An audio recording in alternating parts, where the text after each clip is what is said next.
Y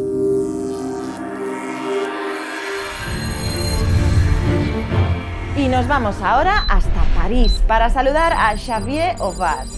Está al frente del Carmignac Emergence, un fondo donde, por cierto, no cabe la industria de las proteínas por el daño que causa al medio ambiente y el sufrimiento animal que producen, en opinión de este gestor.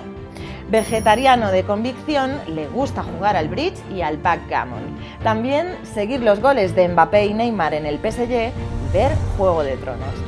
Adelante, Xavier.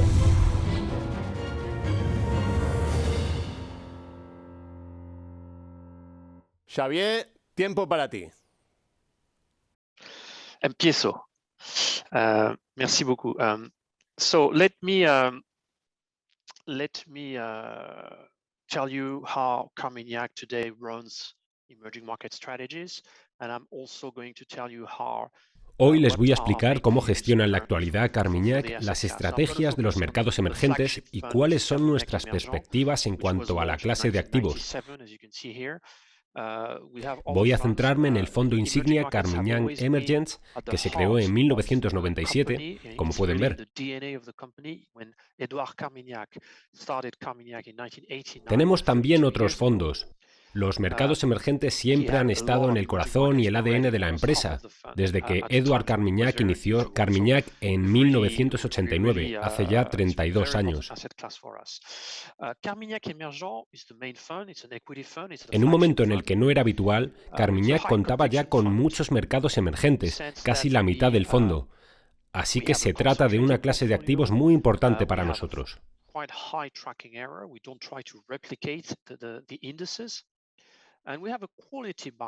Carmignac Emergence es el fondo principal, un fondo de renta variable. Es el fondo insignia. Es un fondo de alta convicción en el sentido de que tenemos una cartera concentrada, un tracking error bastante elevado, no intentamos replicar los índices y tenemos un sesgo de calidad. Invertimos en empresas que son de calidad, algo sobre lo que hablaré más tarde.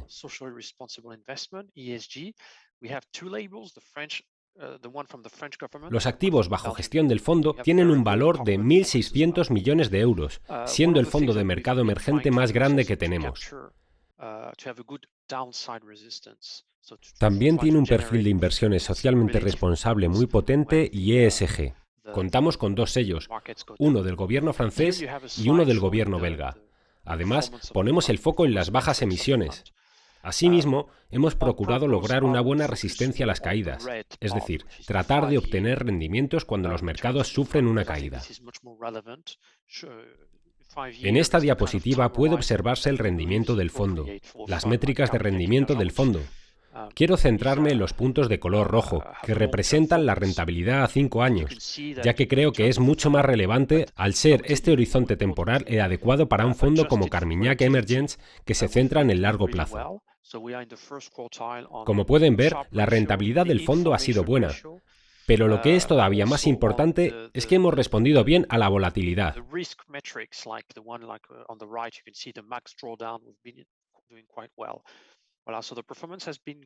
Estamos en el primer cuartil en el índice de Sharpe, la radio de información, y también en las métricas de riesgo, como se observa a la derecha en el máximo drawdown. El rendimiento ha sido bueno, pero preferimos destacar el rendimiento a largo plazo y el rendimiento ajustado al riesgo.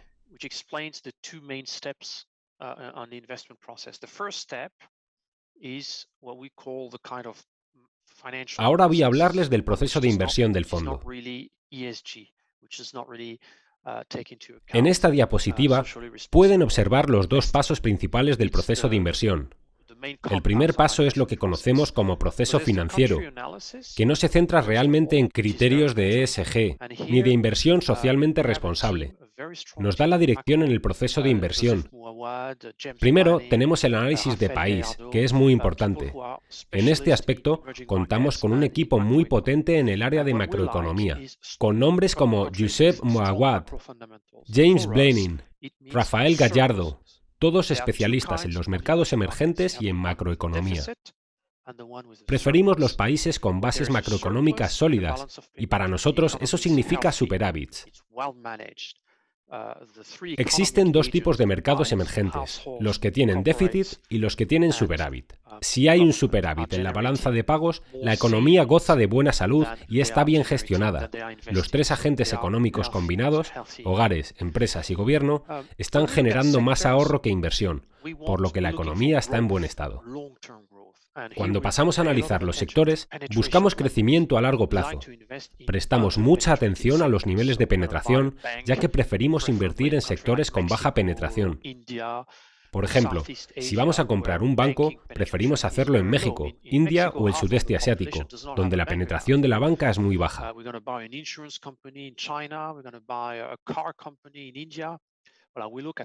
En México, la mitad de la población no tiene cuenta bancaria. Si vamos a comprar una aseguradora, lo haremos en China, una empresa de automóviles en India, etc. Nos fijamos en la penetración para poder tener un crecimiento a largo plazo. En el área de análisis de los valores, resulta complicado encontrar a las empresas adecuadas y resumir nuestro proceso de inversión en pocas palabras.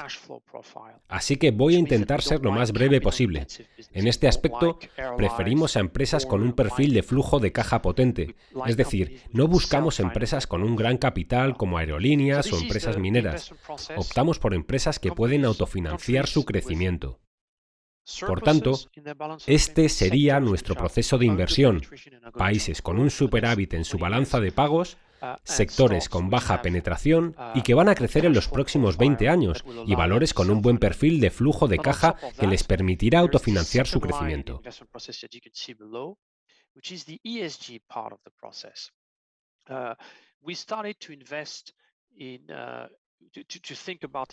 Además de esto, nuestro proceso de inversión está compuesto por esta segunda fila que ven aquí. Se trata de la parte del proceso dedicada a ESG. Empezamos a invertir en ESG mucho antes de que se pusiera de moda hacerlo. Carmignac Emergence fue el primer fondo Carmignac en obtener los sellos, así que es algo que siempre ha estado presente en nuestro proceso. Principalmente porque los mercados emergentes, los ESG, son todavía más importantes que los mercados desarrollados. ¿Y por qué son más importantes? Son más importantes porque hay más fraudes contables, más empresas gestionadas por estafadores, más desastres naturales como el desastre de Brasil de hace 3 años. La parte social del proceso también es importante, porque existe mucha pobreza. Así que si ayudas a un país, si financias los sectores que van a llevar la inclusión financiera, una mayor cobertura sanitaria, etc., el impacto va a ser mucho mayor en la vida cotidiana. Es muy importante. Por ello contamos con análisis de ESG detallados sobre todos los valores que poseemos. Tenemos nuestra propia lista de exclusiones y además ahora colaboramos con las empresas y votamos de forma activa.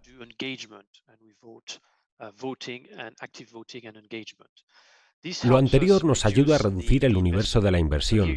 Aquí pueden observar algunas directrices que tenemos en cuanto a ESG. Tenemos objetivos y directrices sobre E, S y G.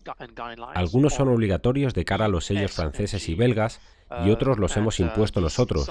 Hemos desarrollado herramientas junto a Carmignac para ayudarnos a mejorar esto. Contamos con una herramienta llamada START que nos ayuda a clasificar a todas las empresas en términos de ESG. Nosotros hacemos nuestra propia investigación. Utilizamos datos de proveedores externos, pero también llevamos a cabo nuestras propias evaluaciones. Aquí ven algunos de los objetivos que tenemos. Data from external providers, but we do our own work and we have our own assessment. Well, you can see here some of the objectives that we have. One more thing on the investment process. On this slide here, you have Otra cuestión sobre el proceso de inversión es la gestión de riesgo que observamos en esta diapositiva. La gestión de riesgo es muy importante para Carmignac. Tenemos un equipo en Londres que nos ayuda a supervisar el riesgo del fondo, es decir, el riesgo del país, del sector o el riesgo de valores a nivel individual. Además, analizan el riesgo por factores: valor frente a crecimiento, cíclicos frente a defensivos. ¿Cuánto perderíamos si se produce un fuerte reajuste como el de 2016, cuando el valor y los cíclicos superaron a las empresas en crecimiento? Todos estos datos se actualizan semanalmente y los supervisamos de forma continua. Risk control is also very important, which explains why we had El control del riesgo es muy importante, lo que explica por qué tuvimos un mejor rendimiento cuando los mercados sufrieron una caída. Este es el equipo principal. 3 personas nos dedicamos exclusivamente a valores de mercados emergentes, y pronto seremos 4, ya que en unas semanas se une al equipo un compañero de China. Trabajamos codo con los analistas de sectores. Cada valor que poseemos en el fondo cuenta con una doble cobertura, una por parte de los especialistas en mercados emergentes y otra por parte de los especialistas en el sector. Si, por ejemplo, compramos una empresa de sanidad en China, la decisión estará cubierta por Aiyuan y por JIT. Se trata de una cobertura dual, lo que es muy relevante. Trabajamos de cerca con unas 10 a 12 personas dedicadas a la gestión del fondo. Estas son las principales métricas del mercado: mayor crecimiento, mayor rentabilidad, mayor generación de flujo de caja libre y, como pueden ver a la derecha, balances sólidos, una relación deuda neta capitalización del mercado mejor, en este caso próxima a cero. Las empresas que poseemos tienen balances sólidos, lo que es una consecuencia directa de que optemos por empresas con un buen perfil de flujo de caja. En esta diapositiva, en la parte inferior derecha, pueden observar que la cifra de la huella de carbono del fondo es muy positiva. Es mucho mejor que el índice MSCI Emerging Markets y también mejor que el subcomponente del MSCI Emerging Markets Equity Index, el Low Carbon Target Index. Medimos los criterios ASG a través de varias métricas y esta es una de las más importantes y de la que estamos más orgullosos. Hasta ahora hemos hablado del fondo, del proceso de inversión. Ahora me centraré en las perspectivas sobre los mercados emergentes. Noto que hay un gran interés en el mercado por las perspectivas, así que permítanme que les explique cuál es nuestra opinión. Una de las gráficas clave es la de la izquierda, que muestra los resultados relativos negativos de los mercados emergentes en los últimos 10 años. La renta variable emergente ha tenido resultados negativos en los últimos 10 años. Carmignac Emergence ha tenido un buen rendimiento, pero en una clase de activos ha sido débil. En este año, el 2021, la renta variable emergente está teniendo resultados relativos negativos, muy significativos en relación con los países desarrollados de nuevo. La pregunta es, ¿esta tendencia va a cambiar? Muchos ya han tirado la toalla sobre los mercados emergentes por su constante rendimiento negativo, pero en nuestra opinión esta tendencia a la baja no se mantendrá por mucho tiempo. Uno de los motivos se basa en el hecho de que este mercado está fundamentalmente ocupado por Asia. Asia representa el 75 u 80% del mercado y Asia ha tenido un rendimiento mucho mejor. Este es el crecimiento en 2020. Pueden observar que los países asiáticos han rendido mejor en términos de crecimiento. Muchos piensan que esto se debe a una mejor gestión de la pandemia, pero no entienden que lo que refleja la gráfica derecha no es solo un rendimiento superior de las economías asiáticas en el último año, sino también un rendimiento de mayor calidad, ya que los paquetes de estímulos han representado un porcentaje mucho menor del PIB, en concreto China, que es el mercado más importante. En China, las políticas fiscales y monetarias han sido muy conservadoras.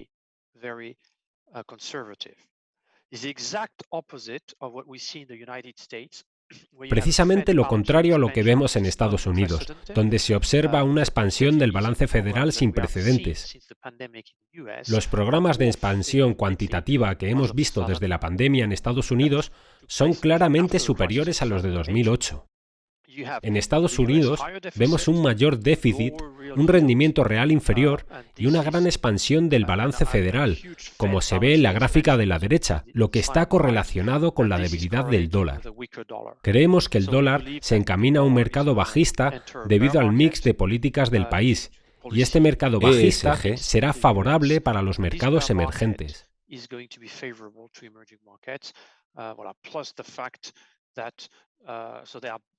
A ello se añade que algunos países asiáticos están mejor gestionados, que países dependientes de materias como los de América Latina o EMEA van a salir beneficiados del que creemos que será un ciclo de debilidad del dólar. Para terminar, me gustaría hablarles de la situación actual del fondo. Este es un resumen del fondo hoy y, como pueden ver, principalmente se centra en Asia, que supone un 80%. También tenemos presencia en LATAM, con un 12%, y en EMEA, con un 8% incrementado recientemente. Esto era a finales de abril.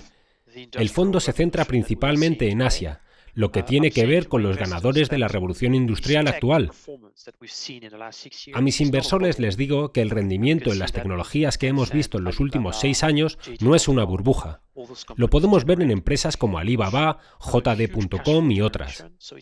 Todas ellas presentan una enorme generación de flujos de caja, por lo que no es una burbuja. Las métricas de valoración no son muy elevadas actualmente. El negocio central de Alibaba, el comercio electrónico, tiene unos ingresos 10 veces mayores actualmente. Con JD.com ocurre lo mismo. Hoy es muy barato. No estamos ante una burbuja, sino ante una revolución industrial. Y esta revolución industrial está cambiando completamente la dinámica de los mercados. En las bolsas mundiales, lo único que ha hecho falta hacer en los últimos 10 años es comprar valores GAFA. En los mercados emergentes ocurre algo similar. Hay que entender que la revolución tecnológica no es una burbuja, no es una tendencia o algo que se ha puesto de moda. Es una revolución tecnológica que está cambiando todo. Intentamos invertir ahí. Así que tenemos a los ganadores directos, que son las empresas de e-commerce, como JD.com, SAA Limited, en el sudeste asiático, Mercado Libre en Latinoamérica, pero también tenemos a las empresas que fabrican semiconductores, porque la revolución tecnológica cada vez va a demandarnos en mayor medida, como Samsung o TSMC. Esta es la situación actual del fondo, pero hemos incrementado un poco en LATAM y Rusia para aprovechar el reajuste de la subida de los precios de las materias primas y el rendimiento de los títulos cíclicos y de valor que, en nuestra opinión, se debe a la reapertura de las economías mundiales. Con esto termino mi presentación y doy paso a las preguntas. Muchísimas gracias, Xavier, por tus comentarios, por tu presentación. Vamos a ir ya con las preguntas que nos han ido llegando. Ya sabéis, nos podéis mandar a media@finet.com. Voy a ir con esta primera que nos ha enviado Eduardo Antón.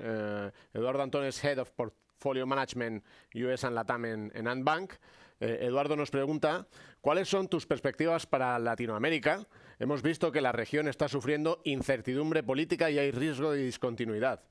No hemos visto suficiente corrección tras la expansión fiscal de la pandemia y otra ola del COVID-19 está golpeando las perspectivas de recuperación. Pregunta Eduardo, ¿crees que es tiempo de comprar, Xavier? Tiempo de comprar Latinoamérica. The only thing in the last 10 years, the only thing that we had to do in Latin America was to avoid the region. Tiempo de comprar en Latinoamérica. En los últimos 10 años, lo único que hemos tenido que hacer en Latinoamérica ha sido evitar la región, cosa que Carmignac Emergence ha hecho relativamente bien, especialmente en Brasil. Sin embargo, en realidad es muy difícil dar una respuesta.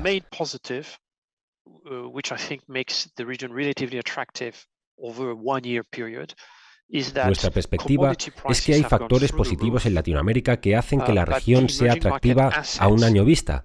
Principalmente me refiero al hecho de que los precios de las materias primas han subido mucho, pero los activos de mercado emergentes han tenido un rendimiento muy bajo desde el inicio de la pandemia.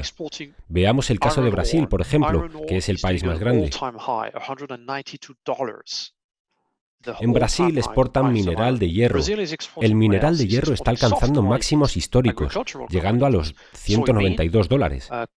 Brasil también exporta soft commodities, materias primas agrícolas como soja, maíz o trigo, y los precios de las soft commodities han sido muy potentes. El precio del petróleo se ha recuperado desde marzo del año pasado, el inicio de la pandemia, y aún así la divisa brasileña ha sido muy débil.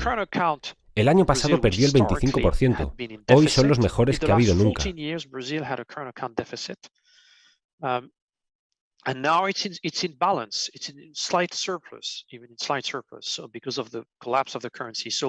La cuenta corriente de Brasil, que históricamente siempre ha sido deficitaria en los últimos 14 años, ahora presenta un ligero superávit, por el colapso de la divisa. Por ello, hemos incrementado nuestra exposición en Latinoamérica en diversos países como Perú. Perú es complicado por las próximas elecciones, pero en Chile, donde la divisa está muy debilitada, pese a los máximos que está alcanzando el precio del cobre. Así que, desde un punto de vista táctico, Latinoamérica está bien, pero es difícil determinar la compra de activos para una perspectiva a 5 años, sobre todo porque las elecciones presidenciales en Brasil no son alentadoras. Es muy probable que Lula y Bolsonaro se enfrenten. Se trata de dos candidatos muy polarizados, por lo que habrá mucha tensión política. Nuestra posición en Latinoamérica es táctica, pero a largo plazo nuestro foco está en Asia. Vamos con otra pregunta, en este caso de Eduardo B. Segura, que es asesor financiero de Mapfre. Pregunta, ¿consideras que los países emergentes son el sector con mayor perspectiva de crecimiento para este 2021-2022? 2021, probably not. 2020, yes. 2021, probably not.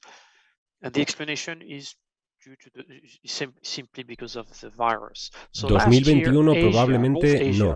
2022 sí, pero 2021 probablemente no. La explicación se limita al virus. El año pasado, el norte de Asia, es decir, China, Corea, Taiwán y el sureste asiático, adquirieron una gran ventaja ya que gestionaron la pandemia mucho mejor que los mercados desarrollados. Pero este año ya no se producirá esta ventaja. Estados Unidos, Reino Unido e incluso Europa están vacunando a la población, lo que está consiguiendo reducir al máximo la presencia del virus en Estados Unidos y Reino Unido, y en verano también lo hará en Europa. Además, hay muchos paquetes fiscales en Estados Unidos que están impulsando la economía estadounidense, así que creo que la ventaja asiática desaparecerá este año.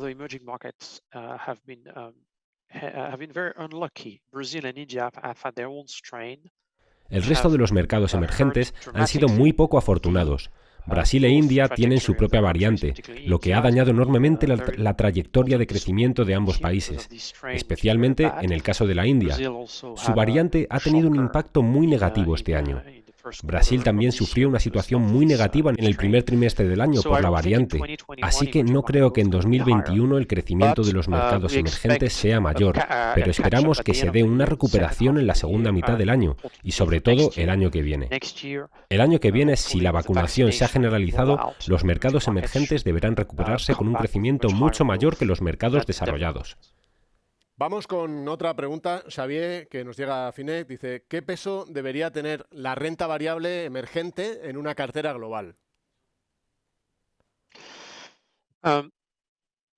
It's difficult to say. My advice would be to allocate capital to Asian equities significantly, because, like I said earlier, we are living a unique period where there is a proper industrial revolution.